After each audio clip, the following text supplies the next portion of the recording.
Hi friends, എല്ലാവരെയും എൻ്റെ ഇന്നത്തെ ക്ലാസ്സിലേക്ക് സ്വാഗതം ചെയ്യുന്നു. കോപ്പറേറ്റീവ് ബാങ്ക് എക്സാമിന് ചോദിക്കുന്ന junior clerk, cashier, assistant secretary അങ്ങനെ എല്ലാ എക്സാമിനും ചോദിക്കുന്ന കുറച്ച് പ്രീവിയസ് ഇയർ ക്വസ്റ്റ്യൻസ് ആണ് ഇന്നത്തെ ക്ലാസ്സിൽ നമ്മൾ ഉൾപ്പെടുത്തിയിരിക്കുന്നത്. ഇതൊരു റിവിഷൻ ക്ലാസ് ആണ്. ഈ ടൈമിൽ നമ്മൾ കൂടുതലും കോൺസെൻട്രേറ്റ് ചെയ്യുന്നത് പ്രീവിയസ് ഇയർ ക്വസ്റ്റ്യൻ പേപ്പറാണ്. അതിൽ കുറേ ക്വസ്റ്റ്യൻസ് ആയിരിക്കും എന്തായാലും റിപ്പീറ്റ് ചെയ്ത് വരിക. അപ്പോൾ നമുക്ക് ക്ലാസ്സിലോട്ട് കിടക്കാം. ഫസ്റ്റ് ക്വസ്റ്റ്യൻ എന്താ പറയുന്നത്? Derivative deposit created by bank. Derivative deposit created by bank. Bank ആണ് ഡെറിവേറ്റീവ് ഡെപ്പോസിറ്റ് ക്രിയേറ്റ് ചെയ്യുന്നത് as a part of credit creation. Question number 2.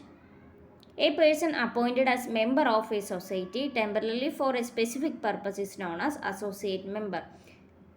A person appointed as a member of a society temporarily for a specific purpose is known as associate member. Section 18 ആണ് പറയുന്നത് associate member or nominal member specific പർപ്പസിൽ temporary പർപ്പസിന് വേണ്ടി ഒരു member appoint ചെയ്യുകയാണെങ്കിൽ അദ്ദേഹത്തെയാണ് associate member എന്ന് പറയുന്നത്. ചോദ്യം number 3. The balance in petty cash book is an. The balance in petty cash book is an asset. Balance in petty cash book is known an asset. Petty cash balance എന്നാൽ എന്താണ്? Asset ആണല്ലേ. സാധാരണ petty cash book 2 ടൈപ്പിലാണുള്ളത്. Simple petty cash ബുക്കും analytical petty cash ബുക്കും. Cooperative സൊസൈറ്റീസിലൊക്കെ കൂടുതൽ use ചെയ്യുന്നത് സിമ്പിൾ പെറ്റി ക്യാഷ് ബുക്കാണ്. ഒരു ഇംപ്രസ്ഡ് മണി, അതായത് മെയിൻ ക്യാഷ്യർ ഒരു അഡ്വാൻസ് മണി കൊടുക്കും അല്ലേ, ആ അഡ്വാൻസ് മണീനെയാണ് പറയുന്നത് ഇംപ്രസ്ഡ് മണി അഥവാ ക്യാഷ് ഫ്ലോട്ട്. അഡ്വാൻസ് പേയ്മെൻറ്റിനെയാണ് ഇംപ്രസ്ഡ് മണി അഥവാ ക്യാഷ് ഫ്ലോട്ട് എന്ന് പറയുന്നത്. Requisite amount paid by petty cashier is technically known as replenishment. Requisite amount paid by petty cashier is technically known as replenishment. Okay, the word imprest money എന്ന് പറഞ്ഞത് petty cashier advance ആയിട്ട് amount pay ചെയ്യുന്നു. ആ impressed money എന്ന് പറഞ്ഞാൽ പേയ്മെൻറ്റിന് advance തന്നെയാണ്. പിന്നെ petty cash book is A journal. Petty cash book is A part of journal ആണ്. ഓക്കെ, ഇനി 2 ജേണൽ എൻട്രിയാണ് പറയാൻ പോകുന്നത്. അത് നമ്മൾ പറഞ്ഞ ഇംപ്രസ്ഡ് മണി കൊടുക്കണമെന്ന് പറഞ്ഞു. പെറ്റി ക്യാഷ്യർ അഡ്വാൻസ് ആയിട്ട് എമൗണ്ട് കൊടുക്കുന്നതിനെയാണ് ഇംപ്രസ്ഡ് മണി എന്ന് പറഞ്ഞു. അങ്ങനെയാണെങ്കിൽ ആ ക്യാഷ് കൊടുക്കുകയാണെങ്കിൽ എന്തായിരിക്കും journal entry? Petty cash account update to cash. Petty cash account update to cash ആണ്.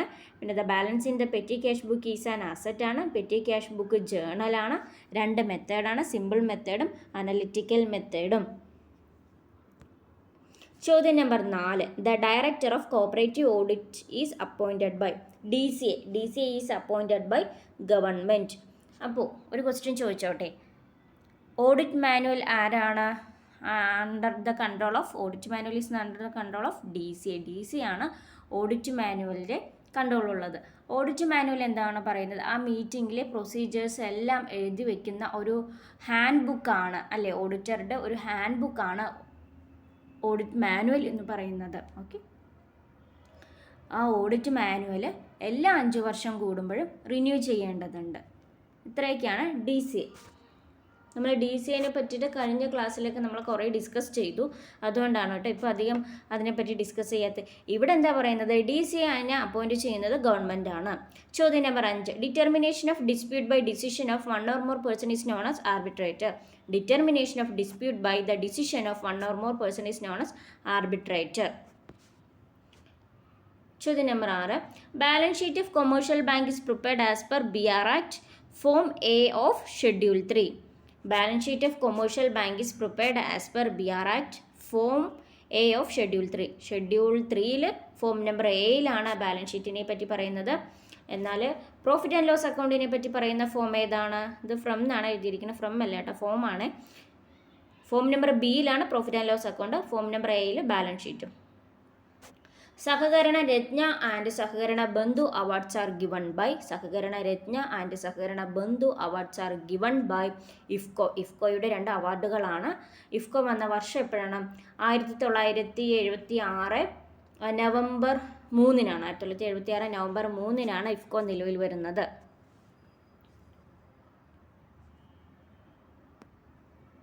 Camco is joint venture of Kerala and Karnataka. ക്യാംകോ is the joint venture of Kerala and Karnataka. ക്യാംകോ വന്ന വർഷം ഏതാണ്? 1973 ജൂലൈ 11 ക്യാംകോ വന്നത്. എന്നാൽ ഇതേ വർഷമായിട്ട് ഒരു സിമിലാരിറ്റി ഉള്ള വേറൊന്നുണ്ട്, DICGC വന്നത് കുറച്ച് വ്യത്യാസമുള്ളത്. 1973 ആണെങ്കിൽ അത് 1978 ജൂലൈ മാസം തന്നെയാണ്. ജൂലൈ 15 DICGC നിലവിൽ വരുന്നത്. ഇവിടെ പറയുന്ന ചോദ്യം, ക്യാംകോ is the joint venture of Kerala and Karnataka. Grameen Vikas trust run by KRIBHCO. Grameen Vikas trust run by KRIBHCO. Krishak Bharati cooperative limited ആണ് KRIBHCO. Time limit for filing revision petition before tribunal. No time limit. Time limit for filing revision petition before tribunal. No time limit. എന്നാൽ നമ്മൾ review petition ആണെങ്കിൽ 90 days ആണ്. ഇവിടെ റിവിഷന് time limit ഇല്ല. ചോദ്യം number 11. Deposit insurance act 1961 1961 came in to force on January 1, 1962. DIC act 1961 came in to force on January 1, 1962. കുറച്ച് ആക്റ്റുകൾ. ഇനി NDDB act വന്നത് എപ്പോഴാണ്? 1987 ഡിസംബർ 10 12/10 ഡിസംബർ അല്ല കേട്ടോ, 12/10 NDDB ആക്ട് വന്നത്. RRB act 1976, RBI act 1934. RBI നിലവിൽ വന്നത് എപ്പോഴാണ്? 1 April 1935.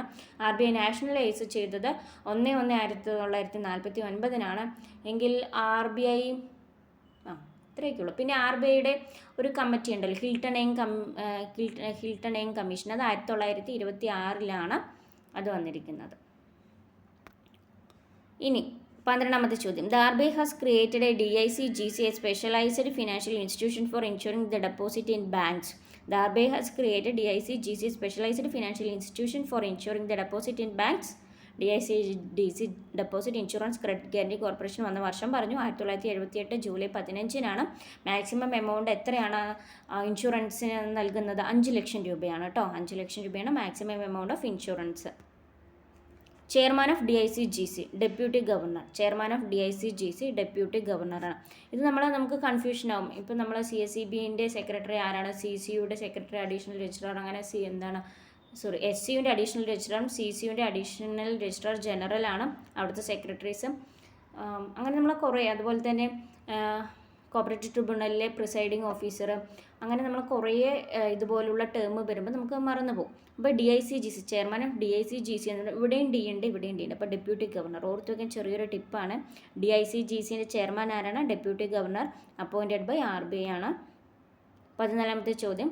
Regional rural bank, state cooperative bank, district central cooperative bank are regulated by NABARD ആണ്. RRB, state cooperative bank, DCB are regulated by NABARD ആണ്. NABARD വന്ന വർഷം 1982. 15ാമത്തെ ചോദ്യം. Dash person to whom the guarantee is given.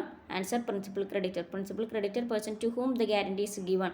ആരാണോ guarantee, ആർക്ക് വേണ്ടിയിട്ടാണോ guarantee നിൽക്കുന്നത് അല്ലേ? പ്രിൻസിപ്പൽ ക്രെഡിറ്റർക്ക് വേണ്ടിയിട്ടാണ്. അപ്പോൾ to whom the guarantee is given, principal creditor. Question ഇങ്ങനെയായിരുന്നെങ്കിലോ, the person for whom the guarantee is given ആണെന്നുണ്ടെങ്കിൽ പ്രിൻസിപ്പൽ ഡെപ്റ്റർ ആണ്. ഇനി 16ാമത്തെ ചോദ്യം. ആരാണ് creditor? A person to whom something is owned is called creditor. A person to whom something is owned is called creditor. ചോദ്യം number 17. The statement containing various ledger balance on a particular date is known as trial balance. The statement containing various ledger balance on a particular date is known as trial balance. Trial balance എപ്പോഴാണ് prepare ചെയ്യുന്നത്? Particular ഡേറ്റിലാണ് അല്ലേ? Balance ഷീറ്റും particular ഡേറ്റിലാണ്. എന്നാൽ profit and loss account particular പീരീഡിലാണ് prepare ചെയ്യുന്നത്. അതുപോലെ തന്നെ receipt and disbursement statement, cooperative സൊസൈറ്റിയിലെ receipt and disbursement statement prepare ചെയ്യുന്നത് പർട്ടിക്കുലർ ഡേറ്റിലാണ്. റെസിപ്റ്റ് ആൻഡ് ഡിസ്ബേഴ്സ്മെൻറ്റ് സ്റ്റേറ്റ്മെൻറ്റ് എന്ന് പറഞ്ഞാൽ ഒരു കോപ്പറേറ്റീവ് സൊസൈറ്റി സംബന്ധിച്ചിടത്തോളം അത് അവിടുത്തെ ഒരു ബേസിക് സ്റ്റേറ്റ്മെൻറ്റ് ആണ്. കളക്ഷൻ ഓഫ് ഓൾ ലെഡ്ജർ അക്കൗണ്ടാണ് റെസിപ്റ്റ് ആൻഡ് ഡിസ്ബേഴ്സ്മെൻറ്റ് സ്റ്റേറ്റ്മെൻറ്റ്. അതിൽ റവന്യൂ ഐറ്റവും ക്യാപിറ്റൽ ഐറ്റവും റെക്കോർഡ് ചെയ്യുന്നു. 2 സൈഡാണുള്ളത്, receipt and payment side. Okay, ഇത്രയൊക്കെയാണ് receipt and payment side. Means റെസിപ്റ്റും ഡിസ്ബേഴ്സ്മെൻറ്റും. ഓക്കെ, അപ്പോൾ ഒരു കോപ്പറേറ്റീവിൻ്റെ ബേസിക് സ്റ്റേറ്റ്മെൻ്റ് ആണ്, കോപ്പറേറ്റീവ് സൊസൈറ്റിയുടെ ബേസിക് സ്റ്റേറ്റ്മെൻ്റ് ആണ് റെസിപ്റ്റ് ആൻഡ് ഡിസ്ബേഴ്സ്മെൻറ്റ് സ്റ്റേറ്റ്മെൻറ്റ്. അതിവിടെ എന്തിനാണ് പറഞ്ഞതെന്ന് പറഞ്ഞാൽ അതും ഒരു പർട്ടിക്കുലർ ഡേറ്റിൽ പ്രിപ്പയർ ചെയ്യുന്നത് കൊണ്ട് മാത്രമാണ് കേട്ടോ അതിവിടെ പറഞ്ഞത്. ചോദ്യം number 18. National housing bank was set up on July 9, 1988. NHB was set up on July 9, 1988. 1988 വന്ന, ഞാൻ കഴിഞ്ഞ ക്ലാസ്സിൽ പറഞ്ഞിട്ടുണ്ടായിരുന്നു. 1988 വേറെ എന്തൊക്കെയാണ് ഉണ്ടായിരുന്നത് അവിടുത്തെ പറയാൻ പറ്റുമോ? 1988 ഡിസ്കൗണ്ട് ആൻഡ് ഫിനാൻസ് ഹൗസ് വന്നത് 1988. ഡിസ്കൗണ്ട് ആൻഡ് ഫിനാൻസ് ഹൗസും 1988. പിന്നെ നമ്മൾ പഠിച്ചൊരു കാര്യമുണ്ട് ഈ നാഷണൽ ഹൗസിംഗ് ബാങ്കുമായി ബന്ധപ്പെട്ടിട്ടുള്ളത്. ഹഡ്കോ എന്നില്ല, അതൊരു കോപ്പറേറ്റീവ് സൊസൈറ്റി അല്ല എന്ന് പഠിച്ചു. അർബൻ ഡെവലപ്മെൻറ്റ് കോർപ്പറേഷനാണ് ഹഡ്കോ. അത് വന്ന വർഷം എപ്പോഴാണ്? ഏപ്രിൽ 25, 1970. ഏപ്രിൽ 25, 1970 ഹഡ്കോ വന്നത്. Okay.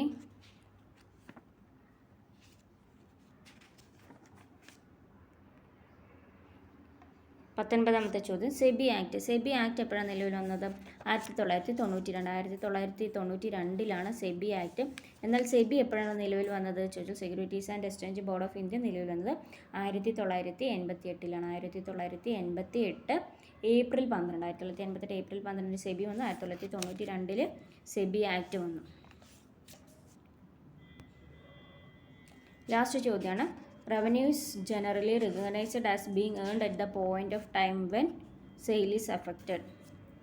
Revenues generally recognised as being earned at the point of time when sale is effected. Thank U.